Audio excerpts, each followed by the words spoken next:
Hey guys, welcome back to my channel. Yes, I'm wearing the same outfit as a previous video, but while I've got the camera set up, I wanted to film a really quick video because, as I mentioned previously, things are changing. Not necessarily on the channel, they're pretty much staying the same. I still haven't fully decided on what direction I want to take the channel, but in my personal life some things are changing, and it's quite an exciting but really nerve-wracking and anxious time. So I wanted to sit down and film a video and just kind of explain a little bit about how I'm feeling, kind of share with you my thoughts at the moment, and kind of give a little explanation just in case I don't upload as regularly as I have been. So if you have been reading my blog for a little while, back in 2014, November to be precise, I took ill at work. To this day, 3 years on, we're not 100% sure as to what the problem it was or is, but I finished work. I was on a 9:30 or 9:30, and I'd stayed at Scott's at the time. We weren't living together, and instantly, first thing in the morning, as soon as I got up, I knew something was wrong. But I went to work anyway. I drove to work. Come lunchtime, I just felt really strange. Every time I bent down, the room was spinning. I felt really nauseous. I didn't feel right at all, and I begged my managers to go for a break. I just thought maybe I need something to eat, something to drink, but unfortunately there was nobody to cover me, so I had to wait until 3 o'clock that day to go and get something to eat. And straight away I felt a little bit better. I still didn't feel 100%, but I did feel a lot better. But then within like half an hour, 45 minutes, I felt really bad again, and from about 3:30 until I finished my shift at 6 o'clock, I was practically begging to be let home, which didn't happen, unfortunately. I did get to go home at 6, and I explained to my mum, look, I don't feel right, I'm not sure what's wrong. We checked my blood pressure, that was fine. I had dinner and I pretty much went to bed straight away. I woke up the next morning and I wasn't due into work until 12, but I got up. As soon as I opened my eyes, the room was spinning. I felt sick. I sat up and I burst into tears. At the time we were living in a flat, and the hallway was like, I don't know, 5-6 foot long, if that, probably a little bit more, and I couldn't walk from one end of the flat to the other without holding on to the wall.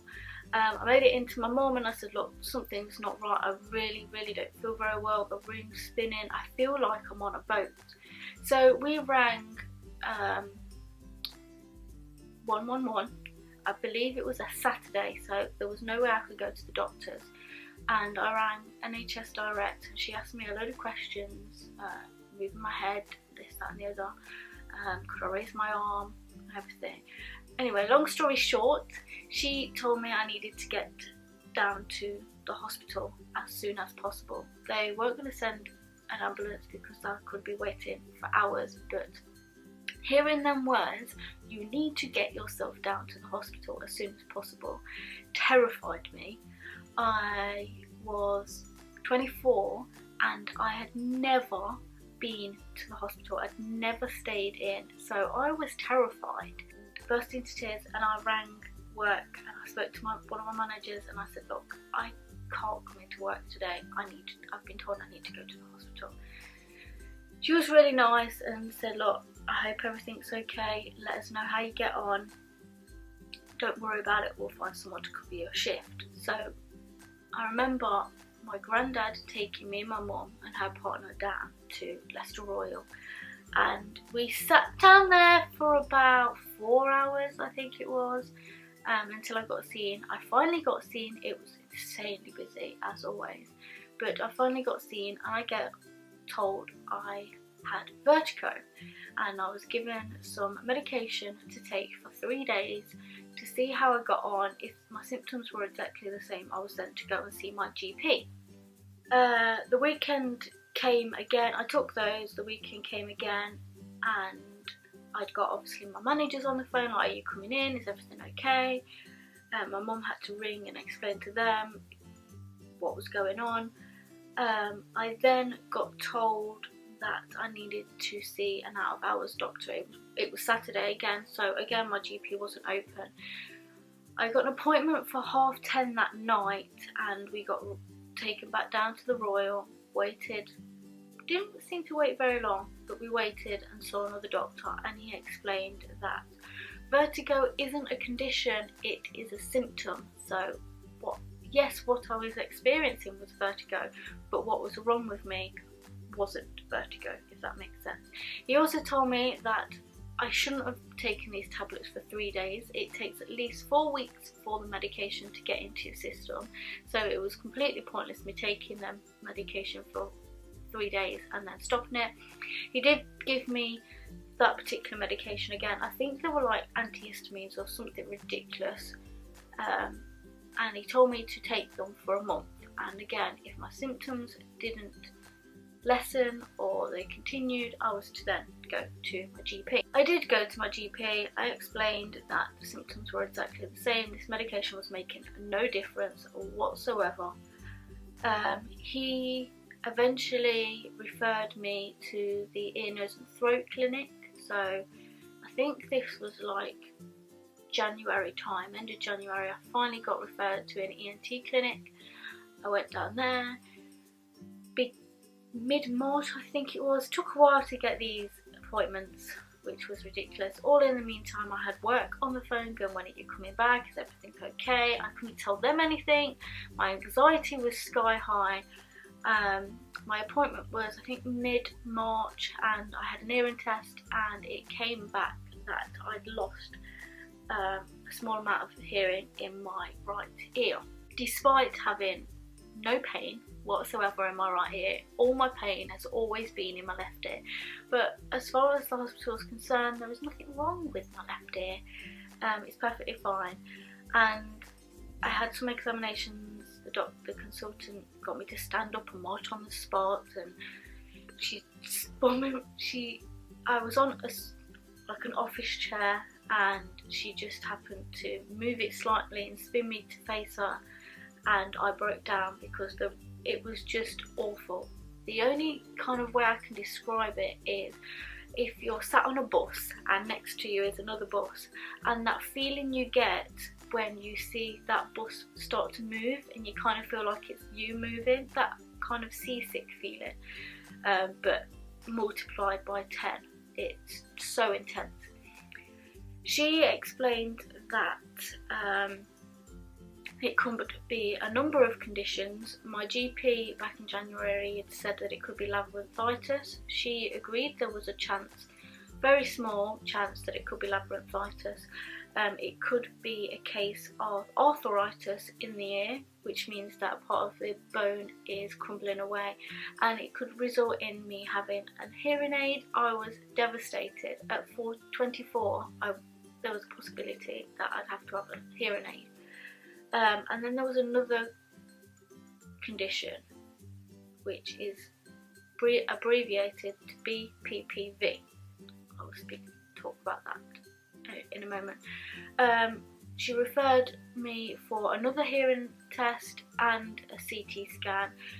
Again, it took absolute months to get those tests done, but I had my CT scan, I had another hearing test. The second hearing test came back absolutely fine. It said I'd not lost any hearing whatsoever.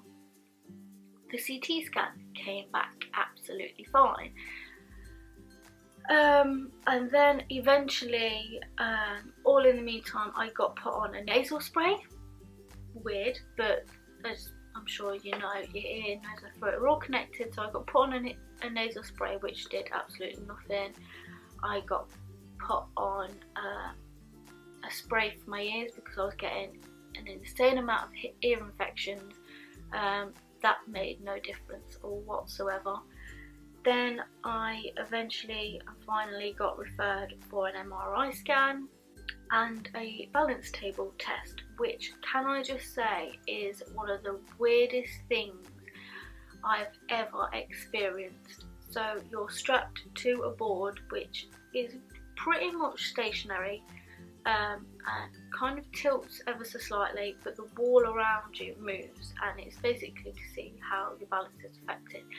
Long story short, I felt awful afterwards. I felt really sick, but it came back fine. I also had another hearing test which then said that I had lost a small amount of hearing in my right ear. So we're getting mixed messages. It's really frustrating time. I'm not getting answers. I've got work on at me constantly. Where are you? Are you coming back? What's the deal? Are you okay? They eventually terminated my contract in August 2015 because there was nothing they could do to try and put something in place that would make my return to work easier. I worked at a cinema. It was quite full on. I was trained in all departments, so I knew pretty much the whole building. So there was not one quiet department that I could go and work in until I fully recovered. So they had no choice but to let me go. I appreciate that they kept my position open as long as they could. So I've had CT scans, I've had MRI scans, I've had blood tests, I've had my eyes tested, I've been on numerous amounts of medication, and still 3 years on, I still do not have a full diagnosis. Fast forward to, I think, the beginning of 2017, I was referred, no, sorry, tell a lie, in 2016 at some point I was referred to physio, and yeah, I have been having regular physio sessions since then. They don't seem to be helping at all, but I go because what other choice do I have? I was also referred to a neurologist while I was having the MRI scan, and yeah, those of you that know me will know that I'm quite a squeamish person. So to be sat in the neurologist consultation room and having my MRI scan up on the computer, yeah, that was an experience and something I will never forget, because of course you can see everything inside, you can see your brain, your eyes, everything, and it made me feel really, really sick, and I could feel a panic attack coming on. So as I've mentioned, all this going on, my anxiety came back well and truly probably one of the worst that it's ever been. Obviously, I know it never went away, but I was able to cope every day without medication. But yeah, going and seeing that MRI scan was awful. But it came back fine. The only thing that it showed was a tube at the bottom of my skull, I believe connecting my, I could be wrong, I'm not a medical professional, but I think the tube attaches your brain to your skull, or I don't know, but mine's flat, and they are trying to work out if that could be the cause of the headaches. There's a number of reasons that it could be flat. It could be a birth defect, it could be caused by surgery, a tumour, which thankfully I haven't got, and it could be a result of a blow to the head, which I don't think I've ever had a major blow to the head. I've bumped my head, obviously, everybody has, but yeah, not something enough to flatten that. Anyway, so that came back like that, but the MRI scan, I was assured that everything was perfect, that flattened tube was nothing to worry about, but they were concerned of the headaches. I got discharged from the neurologist, I got put on medication. I'm on anatriptyline and I take that every day.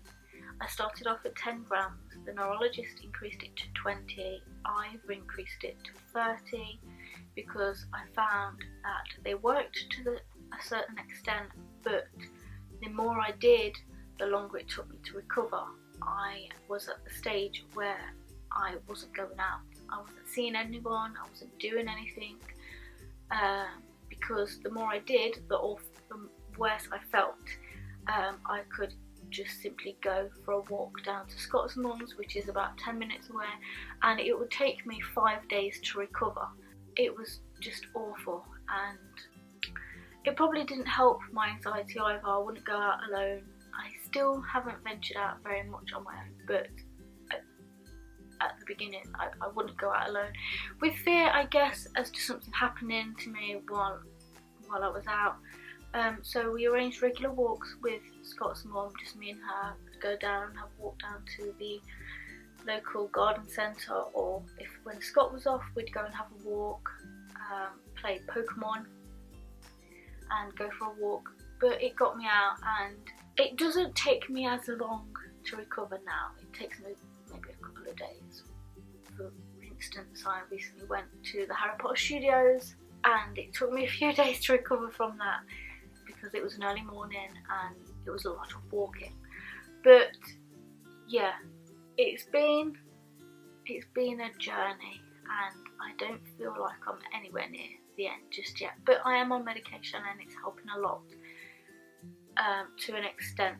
I still get the symptoms, I still get headaches, but I am still under a physio, which has just cancelled one appointment twice, so that's not until March now. Obviously, as the years have gone on, I've not felt great, but I kind of feel like I'm at the stage now where I'm slowly getting my life back, without saying something that Scott says all the time, and it's really annoying. It is what it is, and they've told me there is no cure. I just kind of have to live with it, and that's the most frustrating thing, I think, because I don't have a diagnosis, I don't have a name for this. Obviously I am grateful that all these tests have come back positive, but I don't know if it would make me feel a little bit better if something had come back and shown something, just so I knew I had an answer. I had a name for the reason why I feel so rubbish all of the time. We kind of got a diagnosis, I want to say the beginning of last year.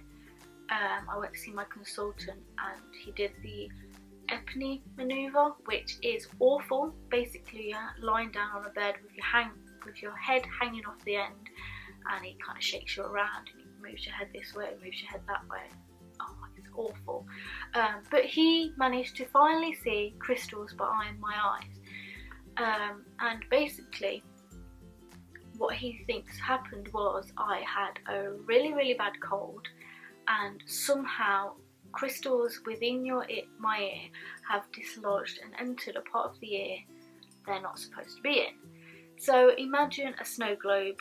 The snow's all settled, but every time you move your head, every time I move my head, it's like somebody's shaking the snow globe, and the snow is the crystals. They're all over the place. So the physio and were to either break down the crystals or get them back into this part of the ear that they're supposed to be in. So we thought we'd finally got an answer, and that was BPPV. So I've googled it because I can never remember the full name, but it stands for, I'm going to put it on the screen now because I'm probably going to butcher this. So it stands for benign paroxysmal positional vertigo, and basically it's a disorder arising from a problem in the inner ear. Symptoms are repeated brief periods of vertigo with movement and the spinning sensation upon changes of the position of the head. So I've been told there's no cure for it. I basically have to live with it. Like I said, I'm on medication for the headaches now, and they're helping a lot, but I still don't feel 100%. I get earache, not as extreme or as regular as I was doing without the medication, so they're obviously helping there. But days I will wake up and my head feels really foggy, or it feels like a cotton wool feeling in my ears. So yeah, we almost got a diagnosis and I felt great. We're on the road to recovery, sort of. And then I saw the consultant again, and he did the Epney removal. I think I had it done about three 3-4 times, and on this particular occasion he could no longer see the crystals in my eyes. So he was convinced that if it was BPPV, it's no longer BPPV, but he has told me that there's a chance it could happen and come back again. So yeah, it was like I'd got hope given to me and then snatched back as quickly as it was given to me, which is a bit of a disappointment. But I kind of look at it this way: if that's what it was and there's a chance it could come back, then you know, that this is my life now. So fast forward to now, as I say, 3 years on, the medication is helping, and as of tomorrow I am making a return to work. A few weeks ago I had a interview and I thought it went really badly, but a week after I got an email to congratulate me and offer me this position. So tomorrow I have my induction. I'm not quite sure if it's going to last for the whole week or if it's just for a day. So yes, how do I feel? I'm excited to go back to work and have a routine and hopefully get my life back, but I'm also really nervous. Obviously it's a new job, it's a new environment. There was no possible way that I could go back to the cinema as much as I enjoyed it. It's just too busy for me to deal with. I can't rush around anymore. I struggle reaching and looking upwards too much. So I've had to find something different, something new. I'm excited to start. Noise really affects my ears, and it was quite a noisy environment on in my interviews, so I'm concerned about that. But I'm going to give it a go. What have I got to lose? Like I say, I'm excited. There's a lot of good benefits. I don't want to say too much just yet until I properly settle in. But yeah, it should be good, hopefully. Like I say, I'm really excited to get my life back and kind of live a normal life again. I don't really know what normal is, but yes, it should be good. It's 40 hours a week, which is another thing that I didn't really want to go back to. But again, what have I got to lose? I think I'm potentially getting my life back, and if it means I'm going to be able to do more stuff, me and Scott can go visit more places and travel a little bit more and just enjoy life, then it's completely worth it, because the last 3 years have been hard, not just on me but on us both, I think, because there's certain things that we want to do but I've not been able to because of my health. So yes, I'm going back to work and I'm really excited. It might mean that I might not upload as regularly as I have been doing. I really want to continue uploading every Sunday at 10 AM. But until I kind of settle into a routine, I'm not sure how feasible that's going to be. I'm going to give it a go though. And yeah, I'm excited. I hope you guys are too. I don't know why you would be excited for me, but yes. But I just wanted to sit down and discuss with you guys a little bit more about me and what's kind of been happening in my life and what's going to be happening, just in case I disappear for a little while. I really hope I don't. I really want to continue making videos. I really feel like I'm just all waffling now, so apologies. But in a nutshell, that's what my life's been like for the past 3 years, and I'm really hoping that it starts changing for the better now. So enough rambling from me. It feels weird saying it, but if you enjoyed the video, give it a thumbs up. If you have any questions about this condition, then please don't hesitate but to leave them in the comments. I am more than happy to answer any questions. One of the reasons I started vlogging again was to try and help raise awareness for BPPV and for chronic illnesses in general, because I know what it's like when people judge you and they say, well, you don't look ill. No, but if you knew how ill I felt, then you'd understand. So yeah, I just want to raise awareness for BPPV, for chronic illnesses, for spoonies as well. So yeah, any questions you guys might have, let me know in the comments. Please be sure to click the subscribe button. I upload to this channel every Sunday at 10 AM, and over here will be my previous video, so please be sure to go and check that out as well. And I guess that's it. I'm really sorry for a little bit of a rambling video, but I hope it's okay, and I'll see you next week. Bye.